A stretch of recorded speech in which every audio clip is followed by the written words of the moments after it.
This is a Fortress panic button, compatible with the legacy GSM system and the S02 system. It communicates wirelessly with your main panel on a 433 MHz radio frequency and will set off the alarm immediately when pressed.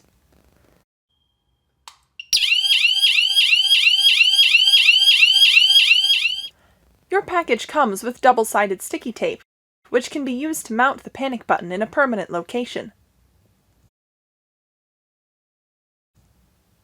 To replace the battery, use a small screwdriver to remove the screw on the bottom of the unit. Open the panic button, then insert one 23A.